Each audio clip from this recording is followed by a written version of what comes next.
کہ جب بھارت کو اور کوئی کامیاب ہونے کا طریقہ نہیں ملتا تو ہمیشہ ایسے ہی اچھے ہتھ کنڈے اپناتا ہے. دیکھیں کہ ہم دیکھتے ہیں کہ ہمارے کرکٹ میں وہ ہاتھ بھی نہیں ملا رہے, حالانکہ یہ والی ایگزامپل ہم نے کبھی بھی نہیں دیکھی تھی کہ آپ ہاتھ ہی نہ ملائیں کھیل کے میدان میں, جہاں پر کھلاڑیوں میں ایٹ لیسٹ کبھی بھی اس طرح کی کوئی چیز نہیں ہوتی. لیکن ایمان یہ ان کی میرے خیال سے اس کو شو کرتا ہے نا کہ وہ کتنے کمزور ہیں, یا ان کی اپنی کمزوری ہی شو ہوتی ہے کہ وہ اتنے خوفزدہ ہیں پاکستانی ٹیم سے کہ وہ ہاتھ ملانا بھی گوارا نہیں کر رہے. آگے بڑھیں گے جی. بسنت کا موسم ہے, بسنت کا ہر طرف چرچا ہے. لاہور میں بسنت پر ایئرپورٹ سے ملحقہ علاقوں میں پتنگ بازی پر پابندی عائد کر دی گئی ہے. انتظامیہ کی جانب سے نوٹیفیکیشن جاری ہوا ہے جس کے مطابق ایئرپورٹ کے اطراف میں طیاروں کے ٹیک آف اور لینڈنگ والے علاقوں میں پتنگ بازی پر پابندی لگا دی گئی ہے. بہت اچھی نوٹیفیکیشن ہے, بہت اچھا اقدام ہے. سب سے پہلے تو یہ قدم ہی بہت نہایت جو ہے ہم اس کو پذیرائی ملی ہے کہ بسنت جو ہے وہ 20 سال بعد بالکل لاہور میں دوبارہ سے وہ روایت ان کی جاگ رہی ہے. جی, روایت بھی جاگ رہی ہے. اور وہ یہ ہے کہ ایک تو حکومت کی طرف سے باقاعدہ اس کا نوٹیفیکیشن جاری ہونا, اجازت دینا اور پھر اس کے لیے سیکیورٹی انتظامات دیکھنا, یہ ایک بہت خوش آئند بات ہے.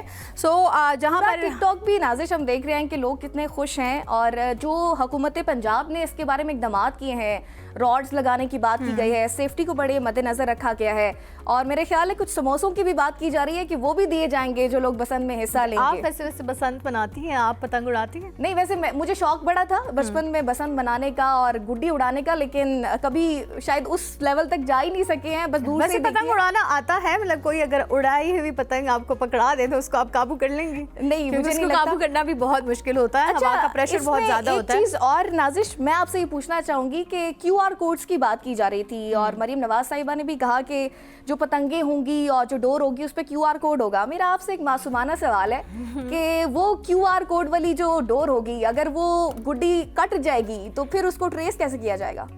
بہت اچھا سوال ہے. جو پتنگ اڑائیں گے وہی اس کا جواب دے سکتے ہیں. ویسے تو مجھے بھی پتنگ اڑانے کا انریلسٹک بات ویسے مجھے لگی ہے کل سن کے کہ یہ سب چیزیں کیسے ہوں گی, لیکن ہم امید کرتے ہیں کہ اوور آل اچھا رہے اور کوئی بھی ایسا ناخوشگوار واقعہ پیش نہ آئے, کیونکہ لوگ یہ بھی کہہ رہے ہیں کہ ظاہر ہے ڈور ہوتی ہے اور پھر وہ جو لوگ خلاف ورزی کرتے ہیں اور وہ پھر ہماری ریکویسٹ آپ سے یہی ہے کہ ماحول کو خوشگوار ہی رکھیں, اپنا خیال بھی رکھیں, کیونکہ پتنگ اڑاتے ہوئے زمینی اس پہ بھی مناظر پہ بھی نظر رکھنی ہوتی ہے, اپنا بھی خیال رکھنا ہوتا ہے. جیسے میں نے اس دن بھی بتایا تھا کہ یہ نہ ہو کہ پتنگ اڑاتے اڑاتے آپ ہی چھت سے اڑ جائیں. بچے بڑے اس چیز میں ہوتے ہیں, بچے کوئی گڈی کٹ رہی ہو نا تو بچے بڑے بھاگ رہے ہوتے ہیں, اور وہی ایک ریزن بھی ہوتی ہے کہ پھر اس طرح کے واقعات بھی ہوتے ہیں کہ بچے چھت سے گر بھی جاتے ہیں. بہت سارے ایسے واقعات بہت سارے ہم نے ماضی میں دیکھے ہیں, سو اپنا ڈھیر سارا خیال رکھنا ہے. آگے بڑھیں گے جی. برطانیہ اور پاکستان کے تعلقات انتہائی مضبوط اور مثبت ہیں, اور یہ کہنا ہے برطانوی وزیر داخلہ کا.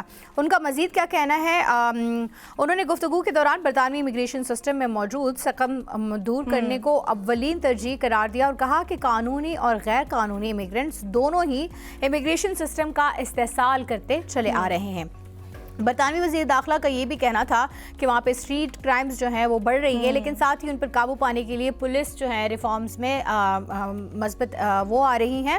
شبانہ محمود کا یہ بھی کہنا تھا کہ ان کی شناخت برٹش انگلش برمنگم کی رہائشی مسلمان کی ہے, جس کے والدین کا تعلق آزاد کشمیر سے ہے اور انہیں اس پر فخر ہے. ہم نے بہت عرصے سے ہم یہ دیکھتے آ رہے ہیں, اب یو کے میں تقریباً پاکستانوں کی اور مسلمانوں کی جو آبادی ہے وہ بہت ہی بڑھ گئی ہے, اور اس حوالے سے یو کے کی جو وزیر خارجہ ہیں ان کا بھی یہ کہنا ہے کہ ان کے تعلقات جو ہیں وہ بہت مثبت ہیں اور بہت اچھے جو ہیں مزید ہو رہے ہیں روز بروز. تو یہ بھی پاکستان کے لیے ایک بہت مثبت کہہ سکتے ہیں, کیونکہ ہماری سفارتی تعلقات جتنے زیادہ ہوں گے اتنی ہی ایون ہمارے ایکسپورٹس بڑھنے کا بھی اندیشہ ہوتا ہے, اور یہ ایک مثبت تبدیلی ہے جو ہمیں دیکھنے میں آئے گی. اچھا نازش, اس میں پاکستانی کھانوں کا بھی ذکر کیا گیا ہے, اور جو وزیر داخلہ ہیں برطانوی انہوں نے یہ کہا ہے کہ پاکستانی کھانوں کی بڑی شوقین ہے وہ, اور اسپیشلی انہوں نے پالک گوشت اور قیمے کا بھی ذکر کیا ہے. ویسے مجھے بھی پالک گوشت بہت پسند ہے, اس میں کوئی شک نہیں, لیکن پاکستان کی کھانوں کی جہاں ہم بات کریں, جتنا پاکستان میں ٹورزم زیادہ ہوا ہے, جتنے یہاں پر فورن سے لوگ آتے ہیں سیاحت کے لیے, وہ ہمیشہ یہاں سے اگر کچھ اور انہیں پسند آئے نہ آئے, ویسے پاکستان کا لینڈسکیپ بھی بہت اچھا ہے, وہ بہت پسند کرتے ہیں, لیکن پاکستان کے کھانوں کی جتنی تعریفیں ہوتی ہیں وہ جتنی میں بھی کروں تو ایون کم ہے. ورسٹیلٹی کے ساتھ بھی لے کر جاتے ہیں, یہاں کے جو خصوصی حلوہ جات وغیرہ ہوتے ہیں لوگ اپنی فلائٹس میں بھی لے کر جا رہے ہوتے ہیں. لے کے جانا چاہیے, ویسے یہ پوائنٹ آپ کا اچھا ہے. میری بھی باہر نیکسٹ آپ جب جائیں گی تو مجھے بتائیے گا, میں آپ کے لیے ضرور بھجواؤں گی.